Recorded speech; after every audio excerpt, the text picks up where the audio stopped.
The sun was low over the red desert of Kelenfor, casting long shadows on the cracked ground. Heat shimmered in the distance, and the wind carried soft waves of dust across the land. Mira walked alone, her boots crunching against dry rock. She wore a wide-brimmed hat, a scarf around her face, and a long coat to protect her from the sun. Her water flask bounced gently at her side with every step. She had been walking since morning, checking old satellite posts to send messages back to her home colony. It was her job to make sure they were working. Life on Kelenfor was not easy, but Mira liked the quiet. She liked the feeling of open space, far from the noise of the colony. The silence made her feel calm, but today was different. As she passed a dune shaped like a sleeping beast, she saw something strange ahead. It looked like a pile of clothes and metal, half buried in the sand. Mira slowed her steps. Her eyes narrowed. She thought maybe it was just an old worker bot, rusted and forgotten. But as she got closer, her heart started to beat faster. It wasn't a machine. It was a person. He was lying face down, one arm stretched out, the other bent under his chest. His clothes were torn and burned, covered in red dust. His skin looked dry and cracked, almost like stone. Mira dropped to her knees beside him. "Hey," she said, gently turning him over. His face was pale. His lips were dry and bleeding. His eyes were closed, and his breathing was slow and shallow, barely there. Mira's first thought was that he might already be gone. But when she leaned close, she heard it, the faint sound of air coming from his lungs. He was still alive. "Hold on," she whispered, reaching for her flask. "Don't give up." She lifted his head slightly and poured a small amount of water between his lips. At first, it seemed like nothing happened, but then he swallowed. His hand twitched. His eyelids moved, and then his eyes opened. They were pale blue, so light they almost didn't look real. For just a moment, Mira thought she saw them glow, but it could have been the sunlight, or maybe her tired eyes playing tricks on her. The man blinked slowly, trying to focus on her face. "You're safe," Mira said softly. "I've got you." He didn't speak. His mouth moved, but no sound came out. He looked confused, as if he didn't know where he was or who she was. "It's okay," she said. "You need rest. I'll take care of you." Mira opened her bag and took out a small emergency blanket. Wrapping it around him, she checked for wounds, but there were no deep cuts, only bruises and burns. Whatever had happened to him, it must have been days ago. She looked around. No signs of a ship, no gear, nothing but sand and stone. How had he ended up here, alone? Mira dragged him slowly to a patch of shade beside a large rock. It took all her strength. She set up a small shade cloth, gave him another sip of water, and checked her communicator. "No signal. We'll rest here for the night," she told him. "Tomorrow, we'll get you to safety." The man said nothing. He drifted in and out of sleep, his breathing steady but weak. As the sky turned orange and then dark, Mira lit a small lantern. She sat beside the stranger, watching the stars appear. Kelenfor had a wide sky, filled with shining dots that never moved. Some said old ships were still floating up there, abandoned and forgotten. Mira looked down at the man. His face had relaxed, but there was still a strange feeling in her chest. Something about him didn't feel ordinary. He didn't look like anyone from the colony. His clothes were different, not just old, but made from some material she didn't recognize. And his skin, it was healing too fast. The burns on his arm were already fading. She reached out and gently touched his hand. It was warm, but there was a slight pulse of energy under his skin, like a low hum. She pulled her hand back quickly. "What are you?" she whispered to the quiet night. The man didn't answer. He just lay still, breathing slowly under the stars. Mira didn't sleep much. She kept her eyes on him, watching for any sign he might need help.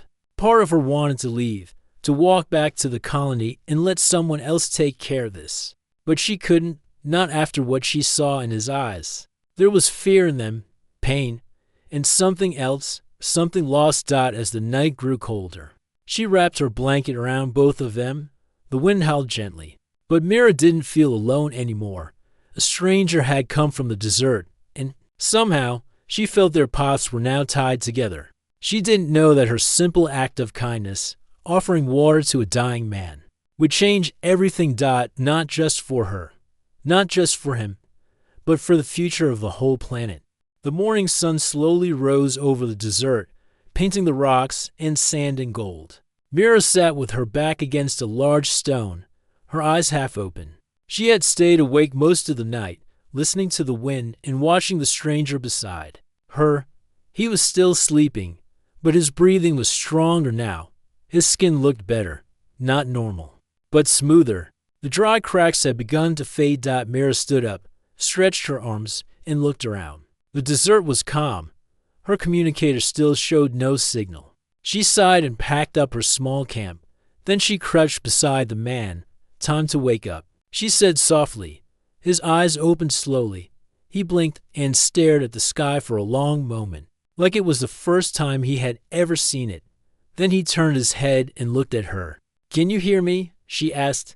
He gave a small nod. "Do you know your name?" He looked confused. After a few seconds, he tried to speak. His voice came out rough and broken. "I don't know," he whispered. Mira frowned. "You don't remember anything." He shook his head slowly. "Well, I can't call you hey you forever," she said, trying to lighten the moment. "Let's call you Rin.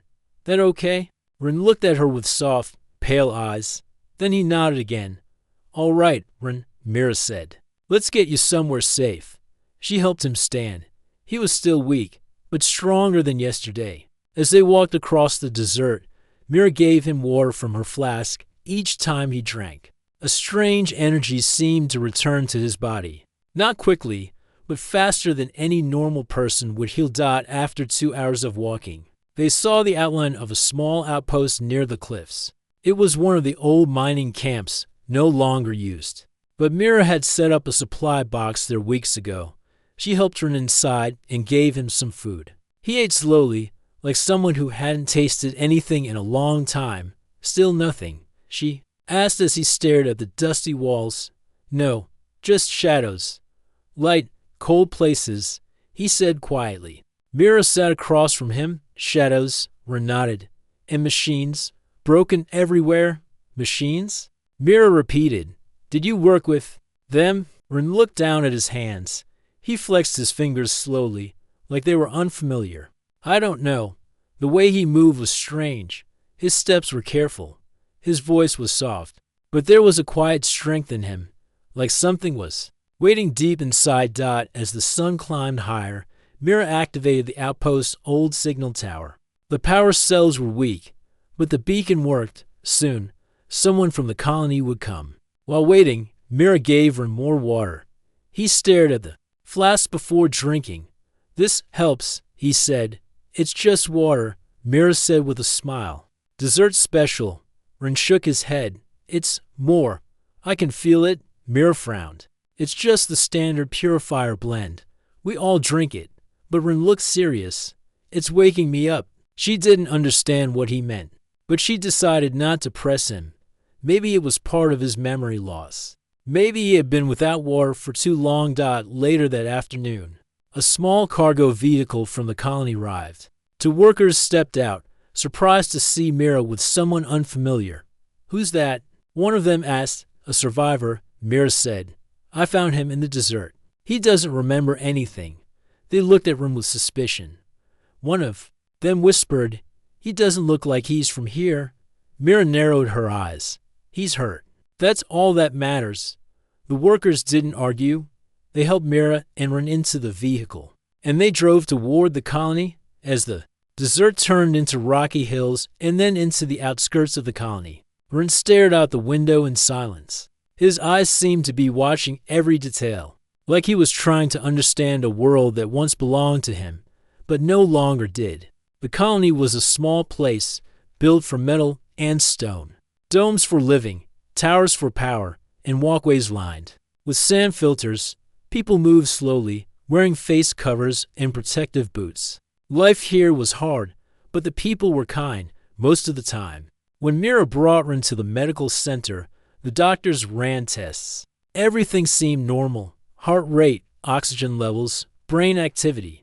But Mira noticed their confusion. They looked at the results, whispered to each other, and ran the same tests again. One doctor finally pulled Mira aside. "We don't understand. His cells are different." "How different?" Mira asked. "They react fast. They're not breaking down like normal human cells. It's almost like his body is rebuilding itself faster than nature allows." Mira stared at him. "You mean like some kind of machine?" "No," the doctor said. "Not machine, still organic, but not like us." Mira glanced back at Rin through the glass window. He was sitting on the bed, calm, watching birds fly past outside. He looked peaceful. But there was something about him that was hard to explain. Like he belonged here, and yet didn't. "Can I take him home?" Mira asked. The doctor hesitated. "He's not sick. He's not dangerous. But we'll need more time to understand." Mira nodded. "He needs rest. That's all." That night, she brought Rin to her small room near the edge of the colony. She gave him a blanket and some soup. He sat quietly, hands folded in his lap. "Thank you," he said at last. "You don't have to thank me," she replied. Rin looked at her with clear, soft eyes. "You gave me water. It saved me. But I think it changed me, too." Mira didn't know what to say. She just sat beside him, watching the stars rise again over the desert sky. Neither of them knew what was coming. In the days that followed, Rin began to adjust to life inside the colony. Though everything felt strange to him, people watched him with curiosity. Some smiled politely, but many whispered behind his back. They knew he was different. Mira tried her best to protect him from their questions. She gave him a small room next to hers, helped him eat, and showed him how to use basic tools. Rin learned quickly. He was quiet, gentle, and calm, but he was also curious. Very curious. He would sit by the window for hours, watching how the colony worked. He studied machines, lights, and even the way people walked and spoke. It was as if everything was new to him, and he wanted to understand all of it. One morning, Mira woke up to find Rin outside, standing near an old service robot that had stopped working months ago. "What are you doing out here?" she asked, pulling her coat tight. "This machine, it is not broken," Rin replied, kneeling beside it. "Its signal is confused." Mira walked over and looked down. The robot had been abandoned for weeks. Its power core had failed, and the control board was burned. Even the engineers gave up on fixing it. Rin placed his hand on the robot's side. "Do you have tools?" he asked. Mira raised an eyebrow. "You want to fix that?" "I think I can," Rin said softly. She handed him her toolkit, still unsure. Rin opened the machine's side panel and moved wires gently with his fingers. He wasn't just guessing. His hands moved with strange precision, like he had done this before. But he said he didn't remember anything. Within minutes, the robot's lights blinked. A low humming sound filled the air. Mira gasped as the robot's head slowly turned. Function returning, the robot said in a broken voice. Rin stepped back. "It works now." "How did you do that?" Mira asked, amazed. "I don't know," Rin replied. "But I can feel how things connect." Word spread quickly. People started talking even more. Mira began hearing questions wherever she went. "Who is he? Really? Did he come from one of the outer stations? He fixed that robot without a code key. That's not normal." His eyes, did you see them glow at night? Mira tried to ignore it. She knew Rin was special, but he was also kind. He never raised his voice. He never did anything to scare anyone. But even small differences can make people afraid. Later that evening, Mira and Rin walked through the market street. The air smelled like dust and warm bread. The colony lights flickered softly above them. "Are you feeling better now?" Mira asked. "Yes," Rin answered. "My body feels strong, but something inside me is changing." "Changing how?" she asked. And looked up at the lights. "I feel things before they happen. I can hear the machines talk in patterns. I know when the power is weak, even before the warning lights blink." Mira stared at him. "That's not normal." "I don't think I'm normal anymore," Rin said. They stopped walking. People passed by them, but no one spoke. Mira felt her chest tighten. She wanted to believe Rin was still human. that he was just healing fast or remembering old skills. But deep down, she could feel it too. He wasn't the same person she found in the desert that night. Ren sat quietly in his room, staring at his hands. He watched the way his fingers moved, the smoothness of his skin. It looked human, but it didn't feel human. When he pressed his hand against the wall, he could feel the vibration of the power lines. When he closed his eyes, he could hear the radio waves humming through the air. He walked to the mirror and looked at his reflection. His eyes were glowing faintly now, not bright, but enough to see the difference in the dark. He placed a hand on his chest. There was a heartbeat, but something else, too, a pulse of energy, not from his blood, from something deeper. Meanwhile, Mira lay in her bed, staring at the ceiling. She thought about everything that had happened and had no memories. He drank her water and came back to life. He healed fast. He fixed machines better than trained engineers. And now, his eyes glowed. She whispered to herself, "Who did I bring back?"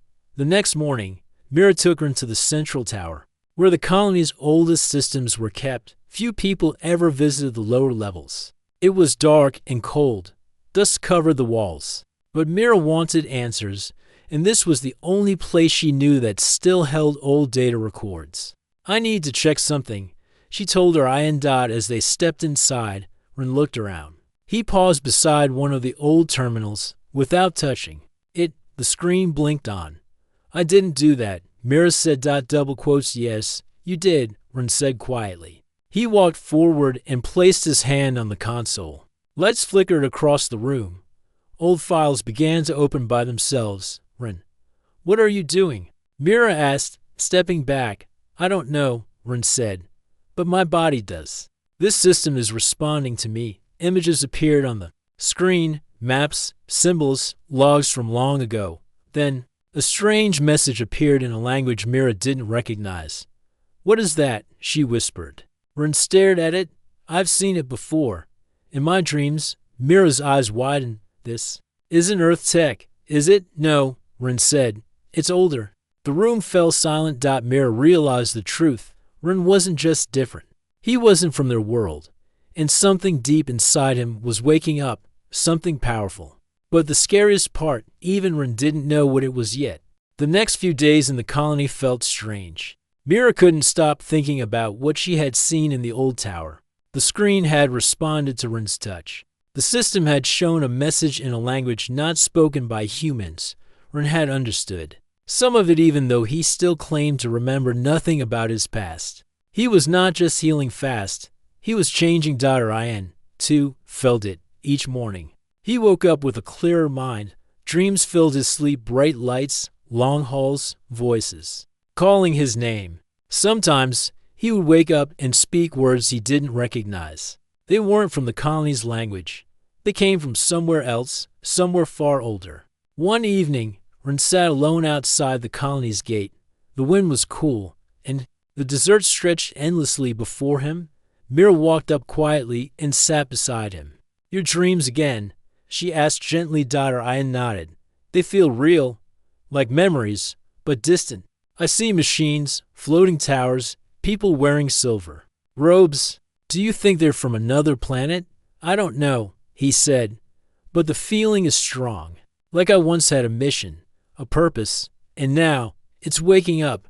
Mira looked at him closely. His face still looked human, but softer, now almost to perfect. His voice had a calm echo, and his eyes glowed slightly even in the daylight. It wasn't bright, just enough to notice if someone looked carefully. "Do you think you were sent here?" she asked. "Maybe," Ren said, "or maybe I was left behind." The next day, Mira decided to visit the Colony Records Center. It was a quiet building filled with dusty shelves and forgotten data files. Most people didn't go there anymore, but Mira remembered that some of the oldest reports were stored on backup drives. In the lower levels, she searched the files for hours, looking for any clue about visitors from other worlds. Then she found something. It was a report over 70 years old. It spoke of a strange signal found deep under the surface of Kellenfor. A scout team had gone to investigate but never returned. The only survivor, an old technician, had written. A final note, something is sleeping here, something waiting. Mira's heart beat faster. She downloaded the report and ran to show Ryan. When she told him, his face grew still. That place. He whispered, I've seen it in my dreams. You remember it? No, Ren said. But my body does. That night, they made a decision. They packed a small bag with supplies, left a note for the colony officers, and left quietly while most people were asleep. They didn't want to cause panic. If Ren really came from something hidden deep in the ground, they had to find it, together. They traveled across the rocky flats and climbed through narrow canyons. The stars above lit their way. After a full day of walking, they reached an area filled with tall black stones. It was silent. Here, even the wind didn't blow. This is the place, Ren said, pointing toward a hill shaped like a dome. At the base of the hill, half buried in dust, was an old door made of dark metal. Strange symbols were carved into it. Mira had never seen anything like it. How do we open it? She asked. Ren placed his hand gently on the center of the door. The metal lit up with a soft blue light. The symbols moved like water, and the door slowly slid open inside. A long staircase led downward into the darkness. Mira turned on her flashlight. Are you sure about this? Ren nodded. I have to know who I am. They stepped inside. The walls were smooth and cold. Blue lights glowed faintly along the ceiling. The deeper they went, the warmer the air became. They passed rooms filled with old machines, long shut down. Some looked like control panels, others like energy cores. Then, at the bottom of the stairs, they entered a large round chamber. In the center stood a tall glass pod, filled with soft white mist. Inside the pod was a figure it looked just like Ren. Same face, same body, but sleeping. Mira gasped. Is that you? Ren stepped forward, staring at the pod. I think that was me, or part of me. As he touched the glass, lights came on round the room. A low voice filled the air, speaking the same strange language from the tower. Ren closed his eyes and listened. Then he spoke back, slowly at first, then with confidence. What's it saying?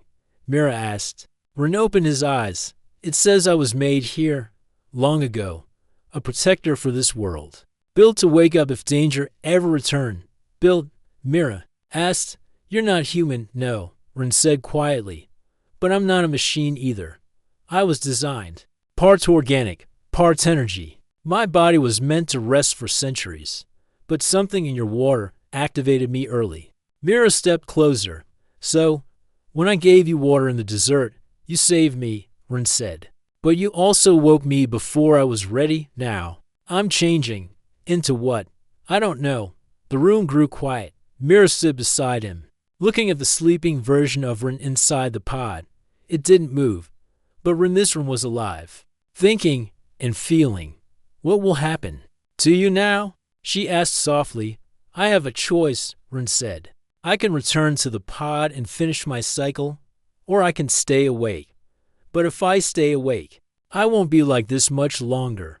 My body will keep changing. I'll become something new, something this world hasn't seen. Mira looked at him, her eyes full of emotion. You're already someone special. You helped people. You saved a machine. You healed without fear. Ren looked back at her.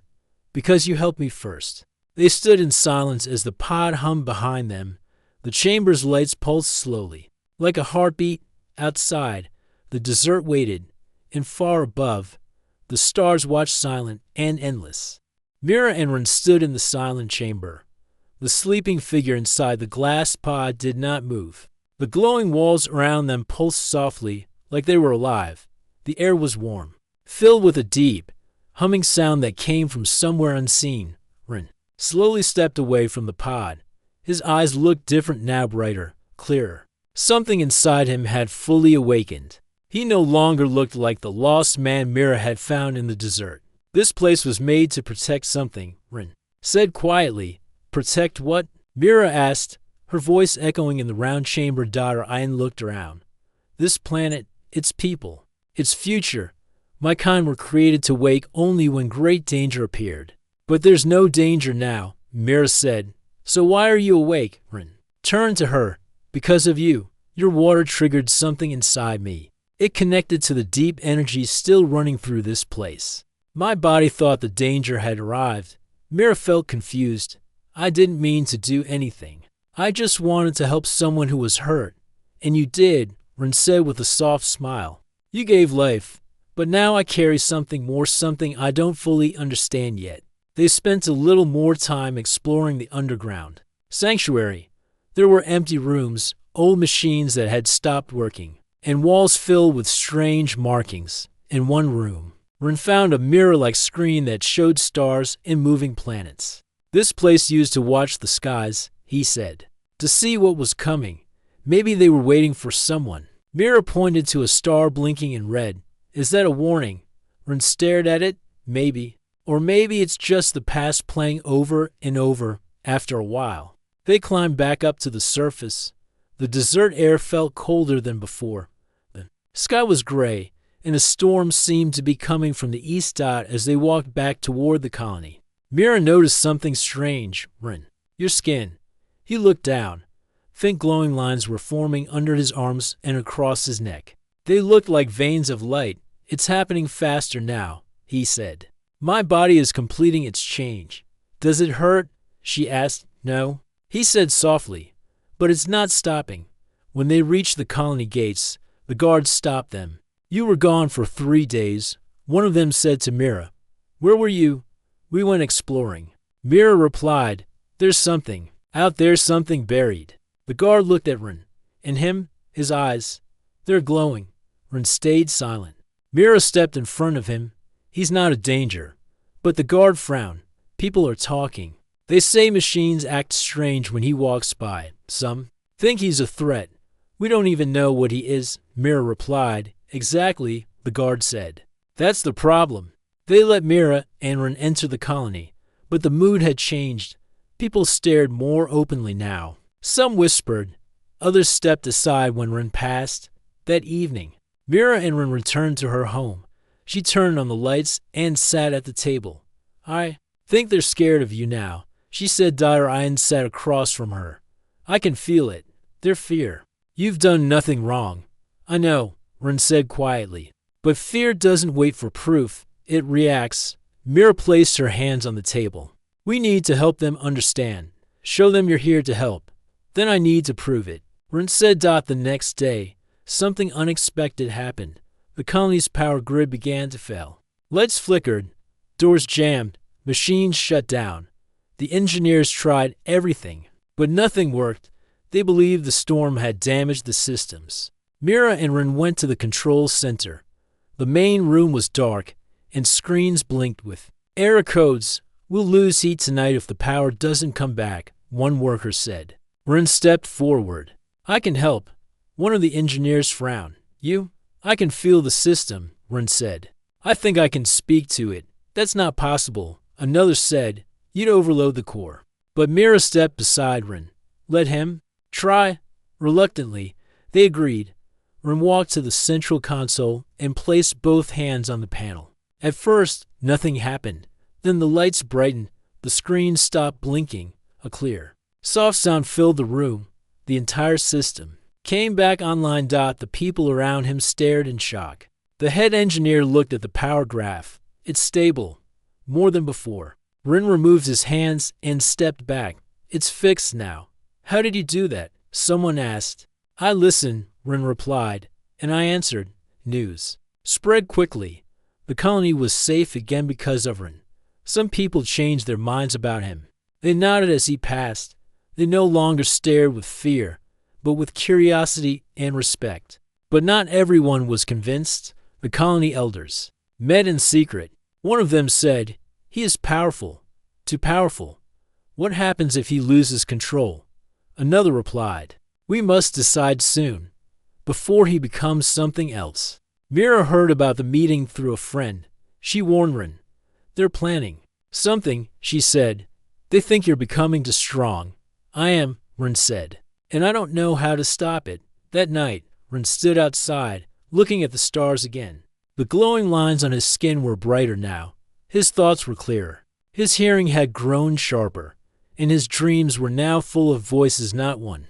but many calling to him from beyond the sky. Mira joined him. What are you thinking? I don't belong here, Ren said. Not fully. But I don't want to leave, either. Then stay, Mira said. We'll face it together. Ren looked at her. Even if I change into something else? Mira smiled. You already have. But you're still you? He looked at her, silent for a moment, then said, Thank you for waking me, even if you didn't know what would happen. You were worth saving, she said simply. As the wind moved softly across the colony walls, Ren closed his eyes. He didn't know what he was becoming, but for now, he chose to stay. The air inside the colony had grown tense. People still greeted Ren politely, but behind their kind faces, Mira noticed their worry. Some avoided eye contact. Others crossed the street when they saw him, even though Ren had saved the power grid. Fear still followed him like a shadow. Mira tried to stay strong. She believed in Ren. She had seen his kindness, his quiet strength, and his deep care for others. But deep inside, even she could feel Itrin was changing, and no one could stop. Each morning, the lines on his skin glowed a little brighter. His voice became smoother, more calm, but also more distant. His eyes were now fully silver blue, like polished stone, always glowing faintly, even in sunlight. One morning, as the wind whistled outside, Ren sat on the edge of a high platform, watching the colony from above. Mira climbed up the stairs and sat beside him. You're not sleeping much, she said. No, Ren replied. I don't need to. Do you still feel like yourself? Ren looked at his hands. I remember how I felt when I first woke up, lost, weak, human. Now, I feel connected to something greater, like I'm part of this world, but also outside of it. Mira was quiet for a moment. Then she asked, Are you afraid? Ren turned to her. I was, but not anymore. I think this is what I was made for. To wake up, to become something else. Something that can protect. Protect from what? Mira whispered. Before Ren could answer, her wrist communicator beeped. A message flashed across the screen. Emergency. Major system failure in the core zone. Engineers missing. Structure unstable.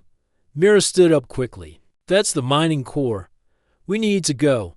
They rushed to the lower area of the colony, where the mining systems powered much of the colony's energy and water. A large group had gathered. Smoke was rising from deep inside the tunnels. People were shouting. Some workers were being carried out on stretchers. What happened? Mira asked. The supports failed. A guard said, 2 engineers are still trapped. We can't reach them. The structure might collapse. Ren stepped forward. I can go in. No, the guard said firmly. It's too dangerous. Ren looked into the tunnel. I'll be fast. I can feel where the damage is. I won't be crushed. Mira placed a hand on the guard's shoulder. Let him try, please. The guard hesitated, then nodded. Iron moved into the tunnel, his body glowing faintly in the dim light. Inside, the walls trembled. Dust fell from above. Pipes hissed, but Ren didn't stop. He followed the sounds of weak voices calling for help. He found the 2 engineers trapped under broken metal beams. He lifted the heavy pieces like they were made of paper. The engineers stared at him, wide-eyed, as he carried them out one by one. When Ren stepped out of the tunnel with the 2nd engineer, the crowd gasped. The light on his skin had grown stronger, and for a brief moment, his footsteps didn't leave marks in the dust. He was no longer walking like a man but like something lighter, something no longer bound fully to the ground. People began whispering again. He saved them. But, did you see him? He's not human anymore. Mira helped Ren sit down under a shade. He was calm, not tired at all. You did it, she said. Iron nodded. But now they've seen more than they wanted to. That night, the colony leaders held a private meeting. Mira wasn't invited, but she knew what they were discussing. She walked along the quiet hallways, thinking about what to do. When she returned home, she found Ren sitting by the window, his eyes glowing even brighter than before. I heard their voices. He said quietly, Who's? The leaders. They want me to leave. Mira sat beside him. You haven't hurt anyone, but they're afraid I might. Not today. Maybe not tomorrow, but someday. Ren stood and walked to the center of the room. They're right to worry. I don't know what I'll become. I can already feel my body pulling away from this world's rules. I can hear signals from deep underground, even when I close my ears. I can see heat patterns through walls. I can sense fear without words. Mira's heart sank. Then what are you going to do? I have to decide soon, Ren said. If I stay, they'll never feel safe. If I go, I may never come back. Mira stood beside him. You don't have to go yet. Maybe they'll understand. Maybe time will help. But Ren shook his head. Time is running out. Later that night, the stars above the colony blinked brightly. A strange light appeared in the sky, a small moving object, far beyond the clouds. It wasn't a ship. It wasn't a satellite. It was something new. Rin stepped outside and looked up. His eyes reflected the strange light. I've seen this. In my dreams, he whispered. Mira followed his gaze. What is it? I think it's calling me. The object vanished into the sky, leaving only silence behind. The next morning, the colony elders made their decision. They came to Mira's door, standing in a line. Their leader, an old woman with silver hair, spoke gently. We are thankful for everything he has done, but we must ask him to leave. The people are afraid. This is the only way to keep peace. Mira looked at Ren. He simply nodded. I understand. He walked out slowly, the lines on his skin now shining with soft light. People gathered silently to watch him. No one stopped him. No one cheered. But many eyes were filled with quiet sadness. At the edge of the colony, Mira walked beside him. You don't have to go alone, she said. I do, Ren said softly. But I'm not afraid. Where will you go? Wherever the stars take me. Ren turned toward the open desert. The wind picked up. Dust swirled around him. His feet left no prints now. Mira called out one last time. Will I see you again? Ren turned his glowing eyes toward her. I hope so. Then he walked into the light of the rising sun, half human, half something more, leaving behind a world that had awakened him and a girl who had saved him, with just a flask of water. The desert was wide and empty. The wind blew softly over the sands, carrying with it the stories of 1,000 years. Ren walked forward, his glowing skin lighting the path beneath him. He did not look back. Behind him was the colony, a place that had given him life and yet could not hold him. The stars above twinkled quietly, as if watching his journey. Ren felt them calling him, pulling him towards something far beyond the desert's edge. He did not know where he was going, but he knew it was important. For the first time, Ren understood that he was not just a man lost in the sands. He was something new, a protector made from light and life, made to guard a world that might one day need him again. As Ren walked, memories began to return, not all at once, but like pieces of a puzzle slowly fitting together. He remembered the voice that had sent him here long ago, the promise to watch over Kelenfor, and the reason why he had been placed in the glass pod. But he also remembered something more: hope. Back in the colony, Mira watched from the gate as Ren disappeared into the horizon. Her heart felt heavy but full of pride. She had saved him with a simple act of kindness, a drink of water, and that had changed everything. Mira turned and walked back to the colony, knowing that Ren's story was far from over. Days passed. The colony returned to normal life, but something had changed. People talked more openly about Ren, not with fear, but with wonder. They shared stories about the man who had saved them and then walked into the desert, becoming part of a bigger mystery.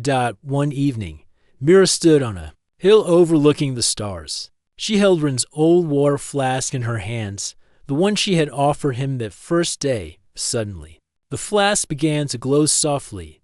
Mira's eyes widened. It was a sign. Ren was still near, connected by something invisible but strong. Far away, Ren had stopped at a quiet place, a valley filled with strange plants that shimmered in the moonlight. He knelt and touched the ground, his glowing hands connected to the life beneath him. The desert was not empty. It was alive. Ren closed his eyes and sent a pulse of energy into the earth. The plants brightened and the rocks hummed softly. He was becoming one with the world he had been made to protect. As he stood, Ren felt a new strength growing inside him. He was no longer lost or afraid. He was ready for whatever came next. Far above, a soft light moved across the sky, the same light that had called him from the colony. It was not a threat, it was a guide.